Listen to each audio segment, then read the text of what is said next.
Hello and welcome to Planet 40k. In this video I thought we'd have a look at the new core keyword that was explained in yesterday's Warhammer Community article.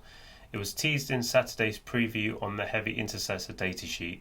I didn't spot it, but I know a lot of you did. We're working on previews for all the stuff that was teased on Saturday, so keep an eye out for them over the next coming week or so. So the core keyword is used to identify units that form the core of an army. So these are most commonly represented by units of line infantry, though this doesn't mean it's exclusive to troops, nor just infantry. So GW give a few examples from the upcoming codexes. In the case of the first two books, so the Space Marine Codex and the Necron Codex, many elite units such as Terminator squads and Lich Guard, as well as fast attack units like Bike squads and Tomb Blades, have the core keyword. Even some vehicles will be core units too, where appropriate. So it sounds, by the way they've worded it, that most vehicles won't be getting the core keyword, and a lot of other stuff will be.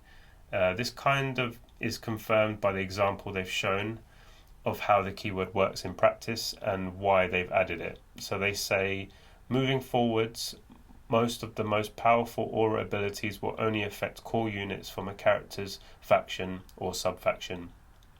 This represents a more realistic form of in-situ command, with characters acting like they're supposed to from a narrative perspective. After all, a Space Marine captain should be issuing orders and inspiring units of his battle brothers on the front line, not babysitting a squadron of repulsor executioners at the back of the battlefield. So I agree, I really like this change. As a Space Wolf player, I always hated having to leave a character behind to give out rerolls. It gets to the end of the game and you just feel like your character didn't really do a lot. Maybe from a competitive perspective, he might have won you the game, but it's really not satisfying from a narrative standpoint. You kind of feel like they should be getting stuck in with the rest of the army. So I think GW definitely feel the same way on this. It'll be interesting to see if units like Devastators get the core keyword too. I have a feeling they will, as it seems they're mainly targeting vehicles with this change.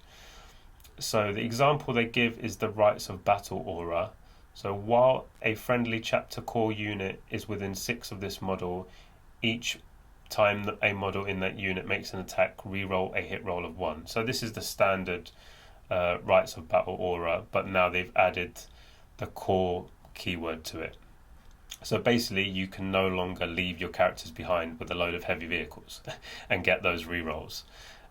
So that's the main thing that's changed. So as well as not being able to give out an aura to things like your heavy vehicles, a character is also not going to benefit from its own aura now. So a crucial side effect of this change is that characters themselves won't be affected by aura abilities that utilize the core keyword. So they say they're supposed to be commanding others, not inspiring themselves to do better. In the example shown, the Space Marine captain won't be able to reroll his hit rolls of 1 and will instead have to rely on his own merit to strike home. To be fair, he'll usually hit on a 2 anyway.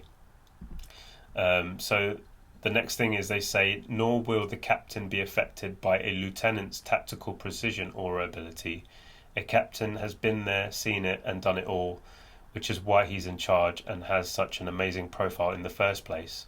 However, and very much as intended, a nearby core unit of Space Marines will be significantly more effective when in the presence of their captain and or a lieutenant, just as they should be. So again, this is another change that I feel is totally right. I always felt that it was wrong that the character could benefit from their own aura, especially when, like it says in the article, a lot of them have hitting on 2s anyway, so re-rolling always felt like overkill to me. As for characters giving auras to each other, again I feel this is a pretty fair change. I sometimes paired up Arjat and Crom in my Space Wolf army, and they would go around terrorizing Carl's army with rerolls to hit and wounds. So I know he used to hate that.